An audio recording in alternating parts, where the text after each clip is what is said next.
Hey, everybody, this is Poiab from Your Own Pathway, where I empower you to forge your own path and to own it. I hope you all are having a wonderful day or week.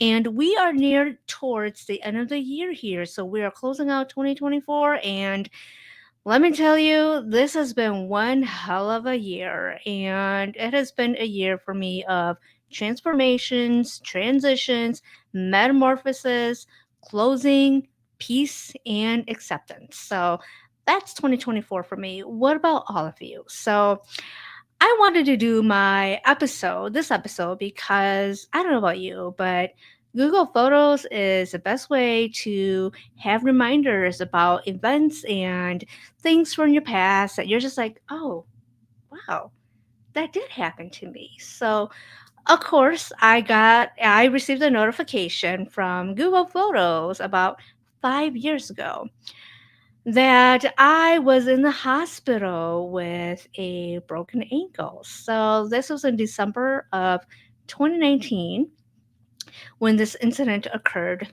to me. And I wanted to share this story because this incident really changed the course of my life. And honestly, if this incident had not occurred, I don't think I would be here now doing these episodes, sharing my story with all of you.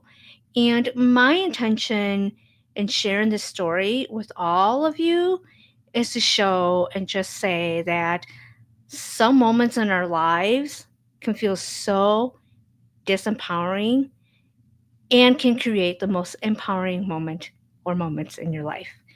And this episode is very emotional, and I am very vulnerable here because it's very hard for me to talk about, because honestly, it is one of the most life changing and traumatic moments in my life. And I've been through a lot of stuff. And, some people are like, oh, yeah, Paya, you haven't been through like big stuff. And so Um, one of the things that happened to me when I was a child was like I got hit by a car, and I was so young that I don't remember much of it. So maybe to me it's not as traumatic until my mother mentions to me about the incident about me being hit by the car, and how I would go into like rehab and they would do all these exercises for me. And I'm like, I really don't remember all of that. So people would say that was probably more traumatic than what happened to me in 2019. And yet, because I was an adult, I remembered it, that it seems a lot more impactful to me versus being hit by a car. So, my intention in sharing this story is to really empower all of you who is watching this, that moments in our lives where we feel like we are powerless, we're helpless, that we have no control, that in reality you do. You do have lots of power, you do have a lots of control, and you have to find the empowerment to change your circumstance. And so, as I mentioned, 5 years ago, December 18th, 2019, I broke my ankle. And it was such a stupid incident that I kind of had to lie to people about how I broke my ankle. It was so silly because I broke my ankle in the most senseless fashion, and I kind of had to lie to people when people asked me how I broke my ankle. I live in Minnesota, and during December, I'm like, oh yeah, I slid and broke my ankle. No, that wasn't the case at all. I actually broke my ankle because I had socks on, and I slipped on the stairs at my brother's home and did this to my ankle. And I couldn't walk. I thought I could walk, and nothing, I couldn't. So I hobbled myself up the stairs, and I was like, maybe I just need to ice it. I just need to elevate it and be all better. And I could not walk. So I had to call a family member to take me to the hospital, to the ER, to get it checked out. After they did their X-rays and everything, they confirmed it. They're like, "Yep, you have a broken ankle." I'm like, "Oh my god, I've never had anything broken." So to me, this was just like, "What the heck am I gonna do now?" And in all honestly, I took my ankle break pretty well. Like I took it pretty well. I'm like, okay, you know what? This is something that I'm just gonna have to accept. I'm gonna work at this. I had one of those like huge casts on me that they had to wrap around. And so the hardest part was they told me you can't drive because this is my right ankle. So I couldn't drive or do anything. And so it was a Thursday night when this happened. And luckily the next day I had off. So I already had that. And so it was the holidays, it was it was really messy. It was not a good time to break your ankle, not that there's ever a good time breaking your ankle, but breaking your ankle right before the holidays is not it's not something that I would recommend. Again, not that you can help it, and, if you can avoid breaking anything during the holidays, try to. And the hard part wasn't even the fact that I broke my ankle that was traumatic. The hard part of all of this was how I was treated at work. That was the most traumatic part for me was the abuse, the trauma, the interactions, the powerless, feeling powerless was because of my interactions at work and how my incident was dealt with, and especially my interactions with the boss and how I felt like nobody listened to me. And again, it wasn't even the ankle break that was hard. It was dealing with my workplace and boss that caused me the most trauma. So I I moved up here, and I moved to Minnesota in 2018, and in 2019 I broke my ankle. And for the most part, my interactions with my boss were you know some days were good, some days were bad, and if anybody who knows what it takes to be a therapist, you have to have clinical hours to become a therapist. And that could be 2 to 3 years. And so I was getting my clinical hours to become a therapist during this time. So that is also a dynamic because there's a lot of power in that, where when you are a clinical trainee who needs their hours, you are at the mercy of whoever is giving clinical hours for you. That could be the workplace, that could be the boss, that could be whoever who is a clinical supervisor that can give you those hours. And so I wanted to mention that because there's a power dynamic right there already, where if you don't have those clinical hours and they're not signed by that particular supervisor, you can't move on to the next step. And so there's a lot of things that were I felt at that time that were against me that kind of really made me feel very powerless. And so, when I informed my boss of my incident, initially she showed a lot of empathy and was indicating like they were going to be supportive, they were going to do whatever to help me through all of this. And I felt it. I thought, you know what? My boss is really going to help support me in this very traumatic inconvenience of having a broken ankle, which I could not walk and I could not drive. And one of the things I suggested, and so this was 2019, so this is before people were working from home, and some people did get to work from home. And by the way, my boss did get to work from home, and we all knew that.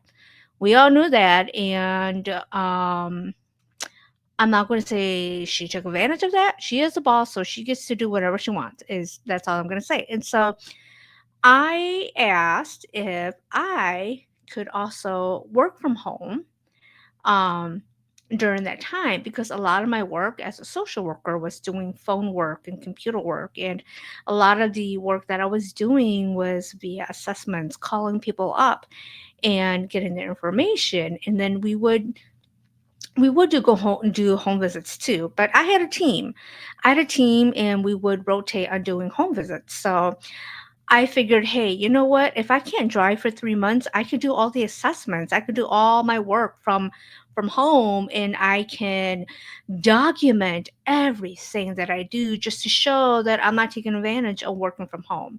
That suggestion was not taken well.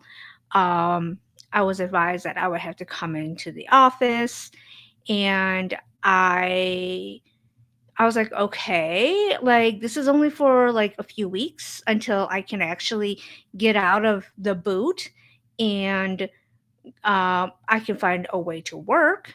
And um, I tried problem solving with my boss, but that didn't work out. And so, needless to say, I felt very, very, very defeated. Very, very defeated. And again, this was during the holidays when I'm supposed to be feeling happy. I'm supposed to be feeling excited. I'm supposed to be feeling, all these happy emotions. And that wasn't the case at all. So, I decided that with everything, I was going to take off a month. I was going to take off a month because I couldn't drive, I couldn't walk, it was hard to do my basic functioning. If anybody who's ever broken a leg, an arm, anything broken, you understand when I talk about how you can't do the things that you took for granted. And I took so many things for granted that I never, ever, ever, ever will ever take for granted again. Like even sitting was hard because you don't realize how much muscles what you use to sit down or do your basic daily functioning.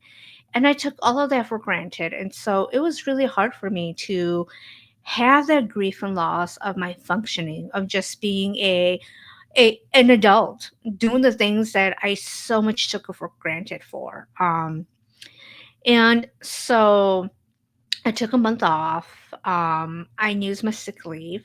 I had a lot of sick leave. So, to clarify, I work for the federal government. And for anybody who's ever worked for the federal government, there are a lot of rules that you have to follow by. And there's a lot of things that you have to abide by. And there's not a lot of flexibility with the federal government agency that I worked with. So, there's a lot of red tape, and there's a lot of things that were kind of against me. But I think in my opinion, if my boss would have advocated for me, it would have been done.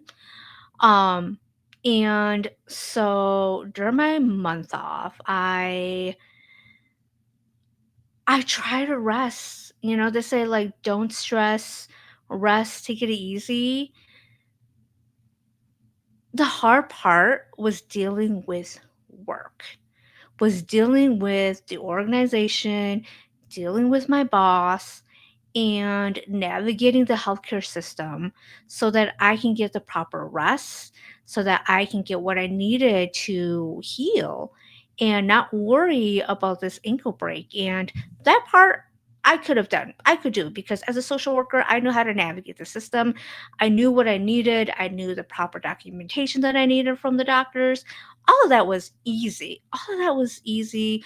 I could do all of that. And luckily, again, because I had the background as a hospital social worker, that I could navigate all of this and tell the doctors, or, the doctors, like nurses, like, this is what I need to put in so that I can get time off. That was the easy part.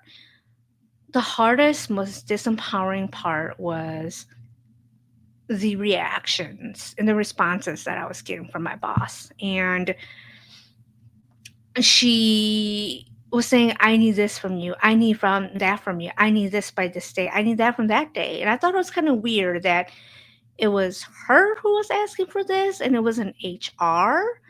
And so I was trying to be diligent and everything. And I wrote back and said, how can we work on this for like the next few weeks until I can come back? And to clarify, first of all, I would have come back if there was a plan in place for me to come back. But because there was not a plan in place for me to come back, she wanted me to come back to work with my cast. And again, this is December in Minnesota, where it's snowy, it's slippery, it's icy. The conditions are not the best to ambulate. And at one point, when I mentioned to my boss, I'm like, I'm not able to drive. I live alone. I'm not able to drive a car. And their suggestion to me was to walk to the bus stop to get a ride from the bus. And I had to remind them, I am in a cast. I cannot walk through ice and snow to get to the bus stop. It is very hard for me to get up on steps and do all of that.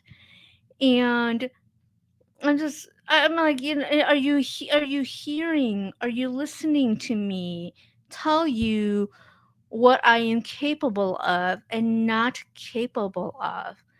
And so I felt like there was no empathy from her. That was the biggest part of all of this, was the lack of empathy from her.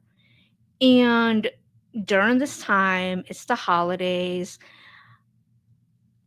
Was she at the office? I don't know. I wasn't at the office too. And so, and not that I keep tabs on my boss or anything. And so I'm just thinking, you're asking me to do all this. Would you be doing all this too if you were in my situation? And I don't think she would have. I think she would have given herself so much grace and done whatever she could have to make sure that she didn't have to go through all the stress that I was going through. And I don't mean to come off like very angry or bitter. These are the feelings that I am feeling here. And again, this is how I was feeling. I was feeling that I wasn't being heard or being listened to. And there was the lack of empathy. That's what it was all about. And I'm like, can you work with me here? Can we try to find a solution where we both can where I can work and not drive, where I don't have to leave my home for 2 weeks until I'm off this boot, where I can actually be off like on this and have something else be on, not the boot, the cast. Like I had like the cast on. And so it was like one of those big, so I had one of those, what do you call it? So, where they wrap around. And then when later I had the boot. And so I just asked, once I get the boot, I'm willing to come back to work. Like once I got cleared that I can get the boot, I could ambulate more and come back to the office. And my boss was not willing to work with me. And because of that, I thought, you know what? I have to take care of myself. I have to just take care of myself. I have to look out for myself because nobody else is going to do this for me. So, for anyone who's watching this, who's gone through some health transformations or whatever it is, advocate for yourself because nobody else is going to do that for you. No one. Even when you think that they are and they showed interest, they show empathy initially, it's not there. It's not there. And so look out for you. Look out for yourself. And so because we couldn't come to a agreement, I decided, you know what? I'm going to take a month off. I'm going to take a month off. I am going to take care of myself. I am going to think about what I'm going to do next. And so during that time, I went back home to Wisconsin to stay with my parents who looked after me, which was kind of nice. I'm not going to lie. It was nice to be cooked after, cook, clean, everything. I had like a shower chair. It was really boring. I'm not going to lie. It was really, it was really boring having a broken ankle in like January. And during that time, I saw the true colors of my boss. I saw the true colors of who she was. I saw the true colors of my team. I saw the true colors of the organization.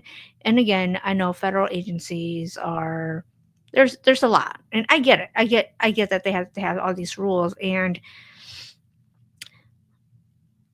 it was hard because again, I kept telling them, "I am limited. The doctors are telling me that I'm not able to do XYZ." And the pushback I would get from my team and from my boss would be like, why can't you just do this or do that? And I would have to say, I cannot do this. And so the doctor had to write a note and say, you cannot drive for 3 months. You cannot do this. Like, please provide accommodations for Paia to the best of your abilities. And I had all the documentation. I had all the notes from the doctor, and I gave it to my boss. I gave it to HR, and nothing was worked out. Nothing was worked out. They kept saying, "You can do this. You can do that. You can come to the office. You can do this kind of work." I even had a suggestion to drive with my left ankle. I'm not lying. I wish I could lie and say that. Somebody suggested, "Well, you can just drive with your left ankle." I'm like, I don't think it's worth me driving with my left ankle in the winter in Minnesota to go see my clients and risk the life of myself and other people. Frankly, this job is not worth me losing all of that. And when you when you don't have your previous functioning, it feels very disempowered. You feel very helpless, you feel very hopeless. And I felt a lot of that. And again, it wasn't even the ankle break that caused me all the stress.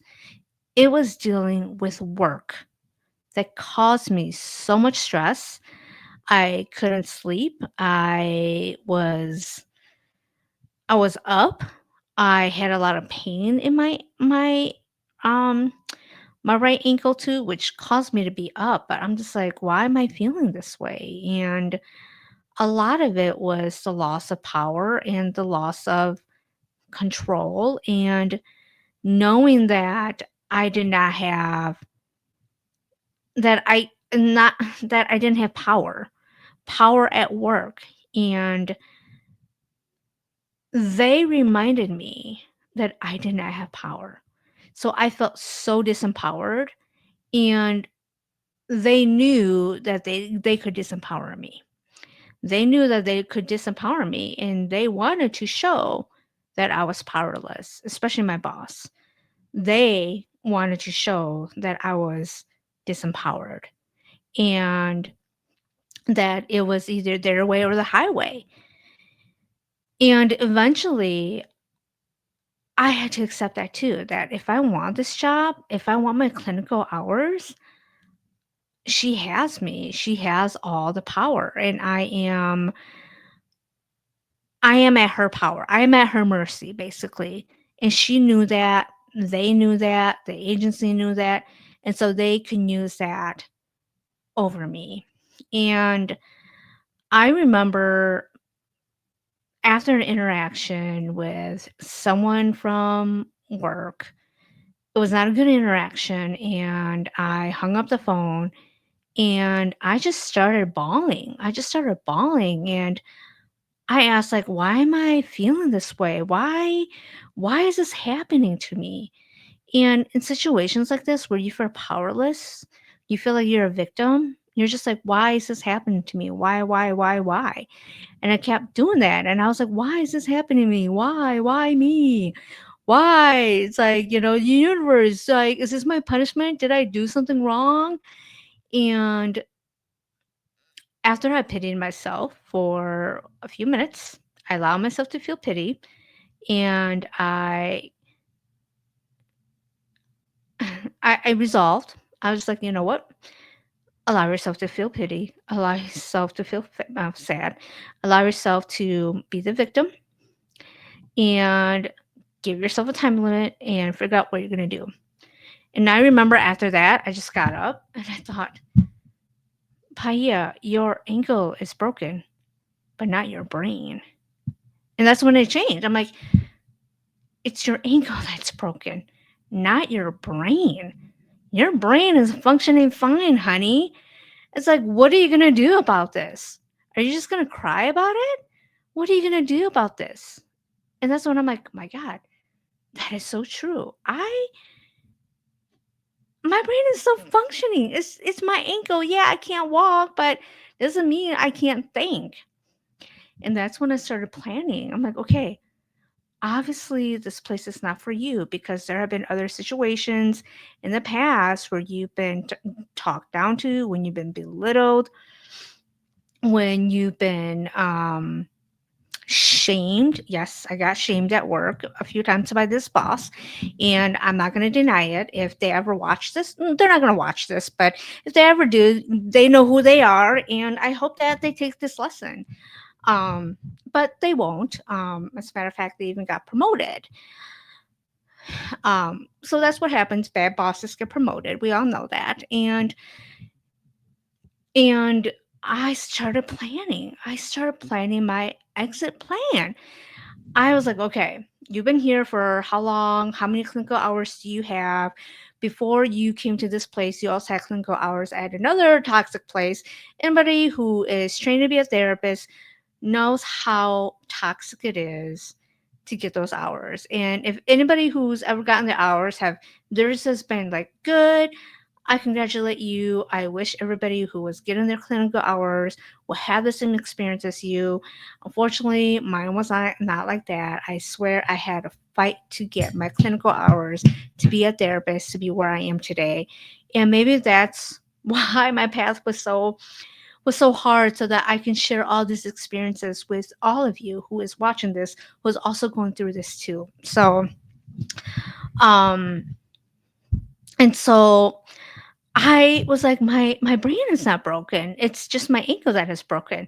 So I started planning, and I went on LinkedIn. And I know that LinkedIn gets a really bad rap. Like, people think it's so fake, it's so facade. People are just, bragging about themselves. And yes, LinkedIn can be that way for certain people. And yet, I'm going to say the last 3 jobs that I've gotten have all been through LinkedIn. Have all been through LinkedIn. So I cannot say bad things about LinkedIn. LinkedIn has actually been my saving grace. And I recall that one of my former coworkers left um a while ago, and this agency kept popping up in my LinkedIn that they were looking for a social worker. And I was thinking, God, do I apply or not? Because the federal agency that I was working at actually paid me pretty well for getting my clinical hours too. So it was like, do I do it? Do I not? And I was like, this job keeps popping up, and I'm like, maybe I should just apply. And then I was thinking of this person who left a while ago, and somehow their profile showed up in my feed, and it showed that they were working at the place that I was looking at. I was like, oh my God. I'm like, oh my God, this is a sign. This is a sign. And so I connected with that person who was working at that place. And I was like, hey, I see that your place is hiring. And can you tell me more about it? And so that person that connected, and I applied for that job. And so I applied for that job, and I got an interview. I actually got an interview set up, and I was like, "Oh my God, okay." And so I started my escape plan, and I just remembered, so this is like in January now. So this is like in January of 2020. We all know how 2020 was, but this is like before like everything. This is like when we started hearing things from about like China and like all of those places, and we all thought that's not going to happen to America. We're America, all that is not going to happen to America. So all this was like in January when I got my interview with the new agency, that I knew that person who worked there, and they talked to HR, and HR, we set up an interview. And so like this is like in the middle of January when I got the interview, and I was supposed to go back in the middle of January also. So what I did was, I'm letting out the cat out of the bag here. I don't care, because this was like 4 or 5 years ago. So I went back to work on a Friday because I'm like, you know what? I'm going back to work and it'll be the weekend and it'll be good. And so I planned that and I used a lot of my sick leave to recover and to take a break. Um, for my ankle break. And so I had like 5 hours left of sick leave. And I used those last 5 hours to go on an interview, to go on my interview. And so I actually had 2 interviews. So I had a phone interview that I did when I came back. And then I had a face to face interview too, where I used the last of my sick leave to go interview face to face with them. It all worked out. It all worked out because um, the federal agency that I worked at, you don't get all your sick leave back. So I was like, why not? Call in sick. Use all that sick leave. It was like, I'm not going to waste the sick leave. So I use all my sick leave to go interview for this job. And so, yeah, so when I came back, I honestly, I felt very sick. I felt very uncomfortable to be back because I knew how people were reacting to me because before all of this, I was a very reliable worker. I was the well-rounded person.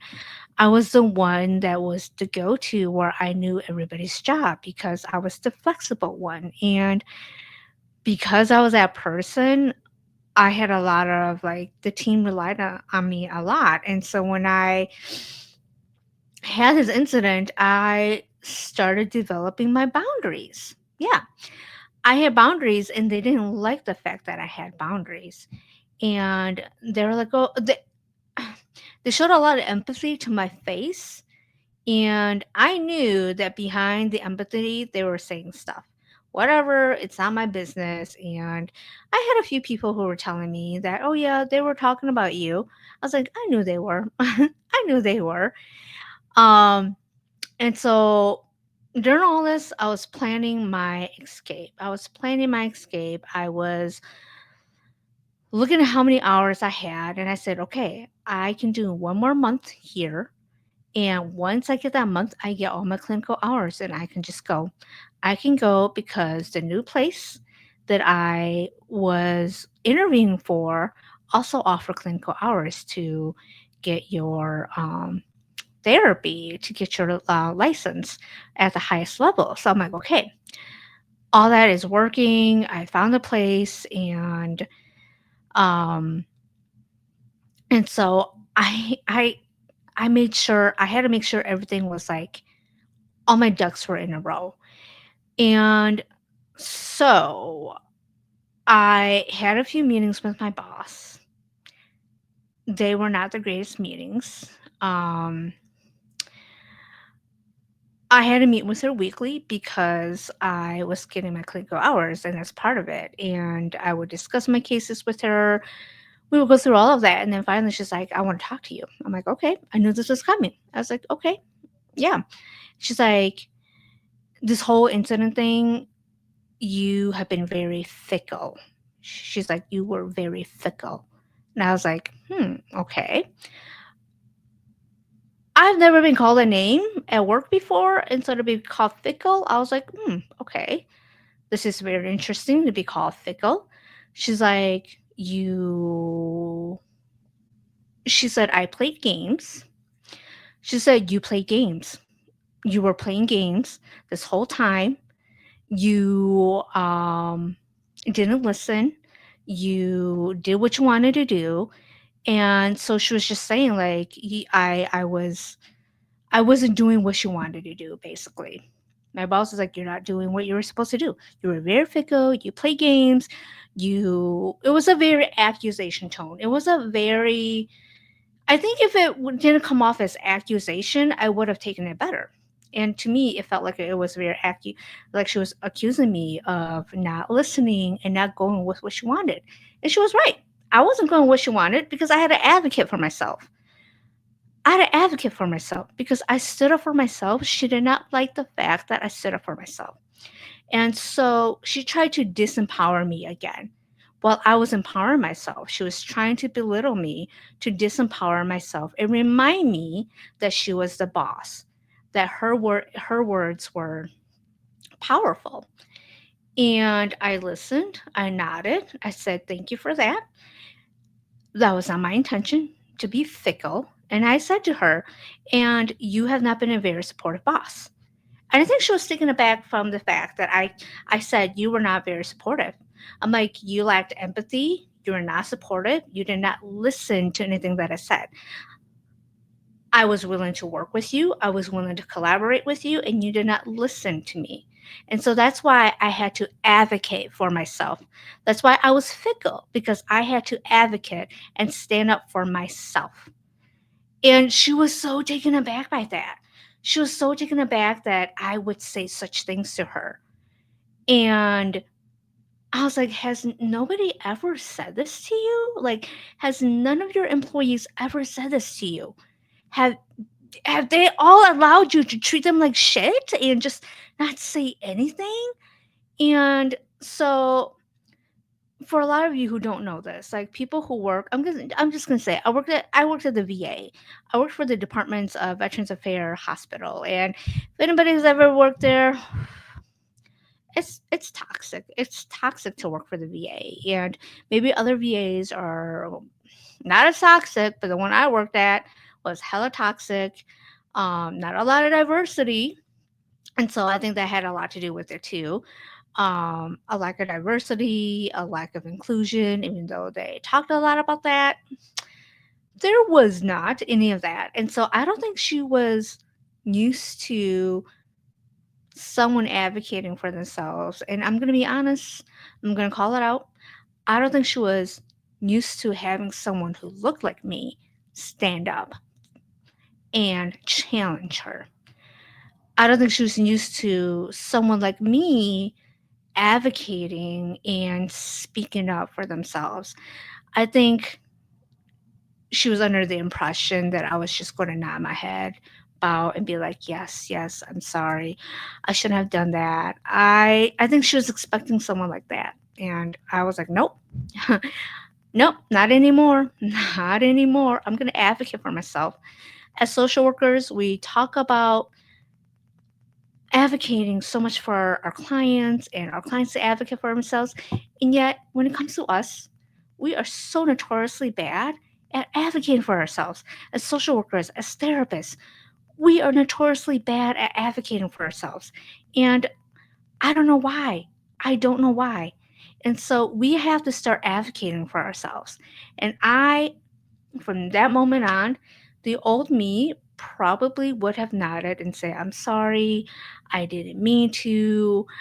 I probably would have burst out crying, and I did not burst out crying. As a matter of fact, I was angry, and I just said with a straight face, "You've been a shitty boss." I didn't say shitty, but I basically implied you were a shitty boss. You are a shitty boss. You did not listen. You did not listen. You did not want to collaborate with me. You only wanted to do what you wanted to do. You did not want to work with me. And I said that. And I said, "What kind of boss does not want to collaborate with their employee who is going through this?" Excuse me. And I get it. She had a family, she had everything too. But when you're a boss, you're a boss, okay? Whatever's going on in your personal life, I get it, but you're a boss, okay? And so she was really taken aback that I spoke up and advocated for myself. And so we kind of left it at that. And I was just like, wow, wow. I was so proud of myself, y'all, too. I was so proud of myself, but I was so angry. I was so angry too. And that's when I was thinking, if only you knew what I was like planning behind all of this. Like at first, I felt kind of like, God, I felt kind of bad I was doing all of this, the planning behind. But after that, I'm like, you know what? You are doing the right thing. You are doing the right thing. You are doing the right thing. And the thing was, like, I also spoke with HR too, their accommodation specialist. And I brought all the proper documentation, and they said we can't do anything about this. And I was like, okay, what is the point of all of this? What is the point in all of this? And so I'm like, you know what? People who think, oh, working for the VA, working for the federal agency, it's wonderful. Like, we'll never leave. Darlings, there's a bigger, better world out there than government work, being conditioned, never leaving, um, only working there, never knowing what else is out there. And a lot of people at the VA were like this. Like, they interned there as young 20-year-olds and then got their job there and never left. They didn't know anything about the bigger world out there.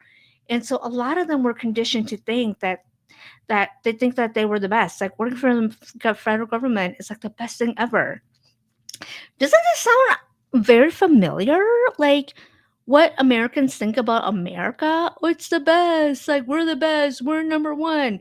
A lot of federal employees think this way. They think like working for the Fed is the best thing ever. And it's like, no, there's a big world out there, honey.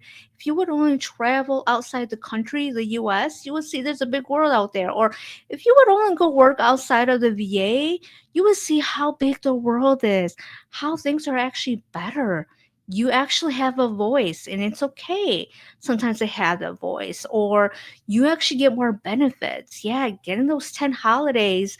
Some people, some companies actually give you more than that. Or you actually get more PTO. So a lot of people were afraid to leave the VA because they've been so conditioned that that's all that there was. And so my boss, her professional career was only at the VA. And again, I don't want to make it sound like this is me bashing my boss. Like, this episode is about me bashing my boss. Not at all. This is my interactions about how people use their power to disempower you, and how you can still empower yourself even though they try to disempower you. And so after that interaction, I had more resolve um to to get a new job. And so I started planning. I started counting my hours. I said, okay, if I can make it to early February, have her sign everything, I will have all my hours. I will have all my hours, and I can apply to take my tests. And so moving forward, I knew I had to do what I had to do. And my interactions with my family, like, most of them were really supportive, and some of the feedback I got from family members, well, you just have to suck it up. That's the way it is. Like, you just have to suck it up. And I thought to myself, I'm like, is that all there is? Just sucking up? That's how the way it is? Is it what I have to accept? I thought, no, I don't have to accept shit. I don't have to accept anything that I don't effing want to. That's right, I said it. I don't have to accept anything I don't effing want to. If I don't effing want to accept that, I gotta find a way to not accept that. And so that's what I did. I turned the most disempowering moment in my life to empower. And so moving forward, I did the minimum. I did the minimum. I think everybody knew that I was having an exit plan because I was not engaged in doing my work. I was not overstepping what I used to do. I did the bare minimum. I left at 3:30. Oh, by the way, because I couldn't drive, I had to take an Uber every day to and from work every day for about 2.5 months. Back in 2020, this was like a total of like $500 too, by the way. No, work did not pay, nothing like that. So I had to take an Uber every day to and from work during this time too. And so that was another thing. And so I was like, you know what? No, I'm not going to be a victim of my circumstance. I'm not going to be a victim of a bully. I'm not going to be a victim of an organization. And this is why I'm so passionate about doing organizational trauma work, because what I went through was organizational trauma, was people within an organization causing me trauma. It was trauma because I felt bad. There was shame, there was guilt, and they tried to make me feel all that. And initially I did. And I thought, why am I the one feeling bad? Why am I the one feeling guilty? I didn't do anything wrong. I just tried advocating for myself. And the more I advocated, the more they pushed back. And so there was like a lot of like back and forth. And I was like, you know what? I'm not going to back down on this. I'm like, I know internally that I am right in this. If I was wrong, I would admit that I was wrong. I'm the type of person who knows when I'm wrong, and I would admit. In this case, though, I knew I was not wrong. I knew that I was not wrong. I knew that they were trying to put that my boss was trying to use her authority over me. And I was like, no, I'm not going to accept that. I'm not going to accept that. And everybody, all my coworkers also saw that. And they were telling me that too. I'm like, I know, I know. And so I planned everything. Like I planned everything meticulously, and um towards the end of January, I got my job. I got the new job. I used the last of my sick hours to go interview. I took an Uber. I took an Uber and I interviewed, and then they're like, "We would like to hire you." I said, "Okay." I was like, let's look at the end of February. I'm like, I have a few things that I need to do before I can start. And they're like, okay, let's look at that, and we'll send you the paperwork. We'll do all of that and see how things go. I'm like, okay. And so I got the job, y'all. I got the job, and I was so happy, and I knew all this. And then at the same time, I'm like, okay, but that means like it's go time. It's go time where I have to like clean everything up. Meaning I gotta like get my clinical hours. I gotta have her sign all this. I gotta send all this. I gotta make all my copies. I gotta do all this because it is a process. And so um yeah, and so and so I got the job, but I was not going to tell my boss until 2 weeks. I gave her only 2 weeks because that's all I was going to give. I'm like, I'm not giving them a month because I knew that if I gave them a month, they would try to abuse my work. They would try to give me all the work that they could to punish me. And so I'm not going to do that. So I just did like the minimal stuff, and I did what I had to do. And once I had my start date, I gave her my 2 weeks. During one of my sessions, we had our meeting, and towards the end, I said, I had something to tell you. And she's like, oh, okay. I think she knew that it was coming. And I think she was surprised. I don't know why she would be surprised that I would quit. I mean, I think she thought that I was gonna stick around and tolerate the shittiness of being treated that way. And so I said, I got a new job, and I'm giving you my 2 weeks notice, and I will write you my notice. And I just said thank you for this opportunity, and that's it. And I could see the expression of her face. I think she was really surprised and shocked. She was really taken aback by my announcement. And she's like, "Oh, okay." And she wished me well and everything. I'm like, "Yep, that's it." And then yeah, and she signed my hours and all that. And she was kind of like, "Well, I'm surprised. Like, you got all your hours." I'm like, "Well, I did have my previous hours from my other place for that I did for six months too." And that previous place sucked also. I actually got fired from that job. It was a community mental health job, and anybody who's ever worked in community mental health knows how shitty community mental health is. And so luckily, even though that job sucked, I got fired. Everything worked out. Like somehow again, the universe conspired in my favor. So people, when shit happens and you wonder why it happens to you, sometimes there's a reason why things happen. And so I was so grateful for that place because I had 6 months of it. And so because I had that, I was able to leave. And I think she was banking, my boss was banking on me staying until I got those hours. And so I think she used that as as a carrot, like, yeah, you still need your clinical hours, so I can treat you this way because you need it. And I didn't need it anymore. So I think she was shocked about that. And so I gave my 2 weeks, and on my last day, they tried playing games with me and saying she wasn't there. My boss wasn't there. She had her manager, which was like a minion.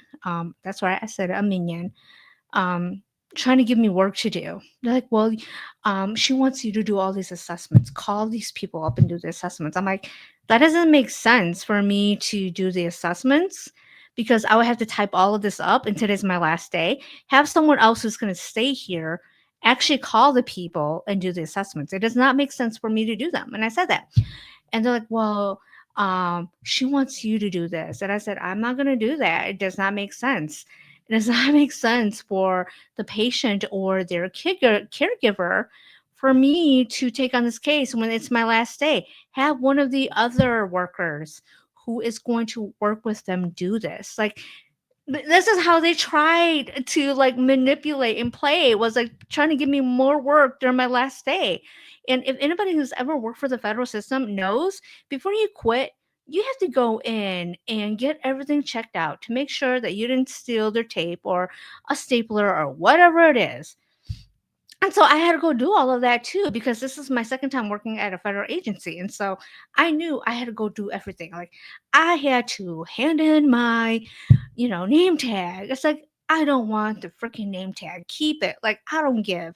And so they tried, like, my boss tried making her minion make me do all this stuff. I was just like, no, no, no, no. And it felt so empowering to just say, no, no, I'm not going to do it.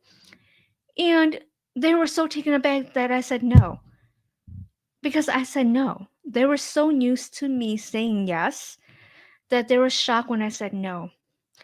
And so I tell the story to say how this experience felt so disempowering, and it created so much empowerment within me. Honestly, if this incident had not happened, I don't know if I would know how to advocate for myself the way that I'm advocating for myself now. I would not know, my boundaries would not be as firm as they are now. I would I probably wouldn't know how to stand up for myself the way that I did if this incident hadn't happened. I knew how to like advocate for myself, how to advocate for myself. And I don't mean this in a negative way for anybody who is emotional.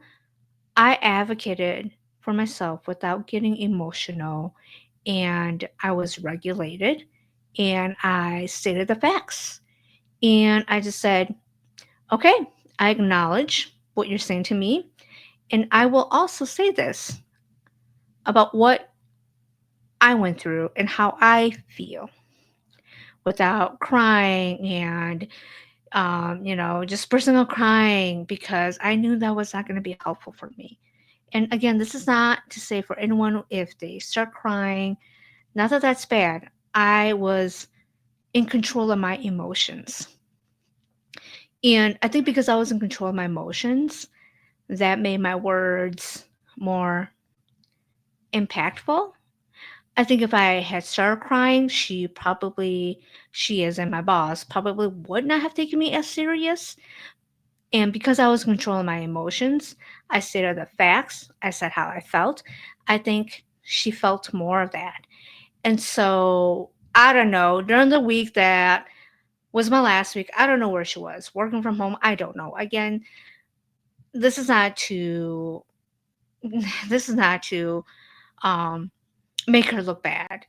I'm not making her look bad. She already looks bad. The thing is, she already looks bad, okay? And she sent me an email saying, "Oh, I'm gonna miss you. We're gonna miss you. You were such a hard worker. You were such a team player. Just raving about me." And lastly, she's like, "I just wanted to ask you, You said that I was not a supportive boss, and what did you mean by that? Like, how can I be a better boss? Other people would have taken the time, other people probably would have taken the initiative to answer her. Me, I didn't. I didn't. And I thought to myself, you know what? I told you how I felt. I told you straight up how I felt, why you were not a supportive boss. I gave you the feedback, and here you are asking again. It's not my job. It's not my place to be the supportive ear for you. That's on me. I don't need to atone for whatever it is that you're going through. I told you already. I gave you the feedback, and you decide what you have to do with that. Go get help, go get coaching, go get therapy, whatever it is that you need to do. I said, I'm not going to do this. I'm not going to do this. This is not my place. And I did not reply. Again, I know other people would have taken the initiative. I'm like, no, I'm not doing this. It's not my place. This is beyond my pay grade. I already told you how I felt. And so, as part of the process, I did an exit interview and I spoke with the executive. And so, it wasn't just me who had quit. I think under her team, she had like 4 or 5 people quit within like 5 months, and so that says a lot. However, nothing gets done with it, and so one of the questions that was asked on to me by the executive was, "Would you reconsider withdrawing your, termination letter if you both go to mediation?" And I thought about that. I'm like, "What? To show that I'm helpless, that you have power over me again, I'm not gonna put myself in that place again to be vulnerable and to again show so that you guys can show that you have power over me." And I said, no, I will not withdraw my termination letter just because of mediation. And I said, nothing's gonna change. Nothing is gonna change with mediation. I said, nope, I am not going to consider this. I am not going to put myself through this where, and the mediator would have been someone from our HR. I just laughed. I said, no, nope, I am not going to put myself through mediation with an HR representative from this organization who owes their loyalty to this agency and be reminded that I am disempowered, that I'm powerless, and that I need to listen to my boss. I'm like, I'm not going to do that. I'm not going to disempower myself again and allow all of you in this agency and my boss and HR to disempower me again. I'm like, nope, I'm not going to do that. I am empower myself, and I don't need to be disempowered by you. And I said that. She goes, okay, I understand. Why what else are you leaving? And I gave a list. I'm like, I gave a list. I said, most importantly, the leadership here. Of course, they don't care. This is the VA. Again, last I heard, this person got promoted. And it's like, yep, this is why. This is why. I'm like, I'm so glad I left. And because of that incident of me breaking my ankle and going through this, feeling disempowered, which helped me learn to empower myself. This is why I'm here I am today. And I went to this new place to work. It was a startup. I learned a lot. There were a lot of organizational things I needed to work on. And yet it was the best thing that ever happened to me. I met amazing people. They paid for my license. They paid for all my CEUs. I got a raise working from this place. Honestly, if I had not gotten that job, I would not be here today because that job offered me so many resources to allow me to save, to be financially safe because we work from home, to allow me to get my credentials and go go be a therapist. And then from being a therapist, for me opening my own practice, to opening my own practice, to doing everything that I'm doing now, share my lived and learned experiences as a therapist, as a social worker, everything I've been through. If that had not happened, I would not be here talking to whoever is watching this, starting my own YouTube, starting my own podcast, being a content creator, I would not have done any of this because honestly, if that had not happened, I would have stayed working for the federal government where I would have gotten the safety, the security, even though I would have been miserable. I would have been miserable. And that's what I was told though. It's okay to be miserable as long as you have security. And I saw so many people at the VA who had 10, 15 years left and were just waiting and waiting until they could retire. And they would say, I only have 15 years left, Pi. Yeah, I can do this. I was like, 15 years is miserable.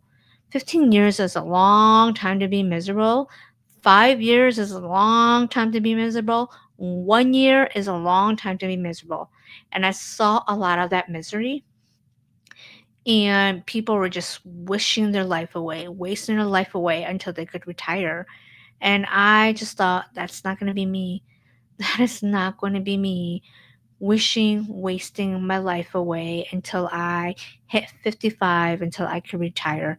That was no way to live. And I saw that in a lot of my coworkers were so shocked and surprised when I left. They're like, what are you going to do? This is the best system. Again, it's like Americans who've never traveled outside the world being, well, why do you want to move out of America? This is the best country. It's like, no, there's a big world out there. There's a big world out there. And for anyone who is watching this, again, sometimes your most disempowering moments will create the most empowering moments in your life. And don't let anyone tell you what you can't and can't do.